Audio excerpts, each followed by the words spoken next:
哇哦！有人在树林里玩耍的时候，在矮树上捉到一只七星瓢虫捏捏乐，把它打开，还在里面发现一只红钻七星瓢虫。据说到了晚上12点，它还可能会生出钻石，太神奇了！天哪！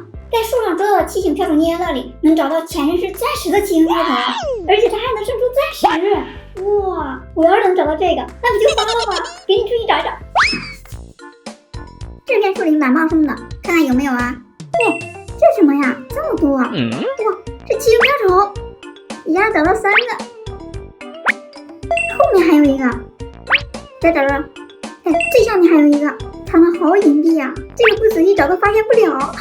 宝贝们，我回来了，在神秘的小树上捉到5个七星瓢虫捏了，这一个个的好可爱呀！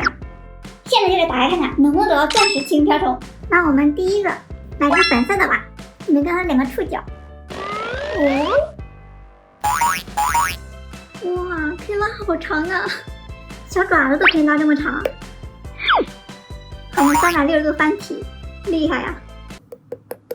这身子拍起来短短的，来看里面到底有什么？从哪捡呢？从嘴这捡吧，吐出来吧。哇，上来就找到这么大的七星瓢虫吗？好像不是的，是个蘑菇。还有没有啊？这有一个，都挤出来，没了。这是什么呀？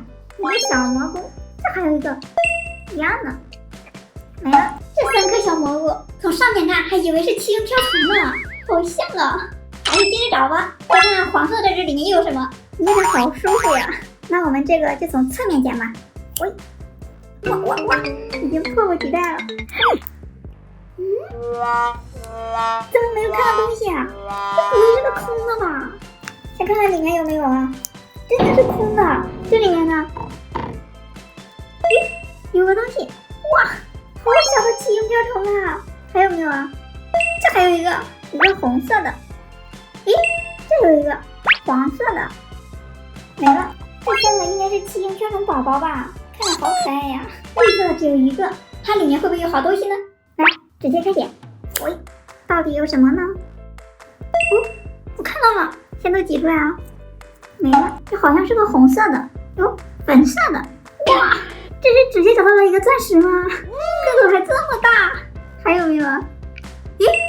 这还有一个，这是红色的，没了。这运气也太好了吧！感觉马上就能找到钻石七星瓢虫了。那我们这次就来这黄色的吧，这次就从这边捡吧。已经出来了，一点点，看这是什么？金色的，好像又是个好东西。原来是七星瓢虫徽章，它这个壳上面的点点像是星球一样，上面还有星星，还有月亮，看着好酷啊！现在还剩最后一个粉色的了，我这钻石都找到了，钻石七星瓢虫怎么还不出来呀？来看它里面到底有没有，这是从背上捡的。没了，看这里面，碰到了。红色的，这好像是一个草莓，还有没有啊？这还有一个，没了。这2个草莓看着好诱人啊！原来这七星瓢虫也喜欢吃水果呀。这2个草莓看着怎么有点不一样啊？我发现了，小伙伴们，你们能看出来这2个草莓哪里不一样吗？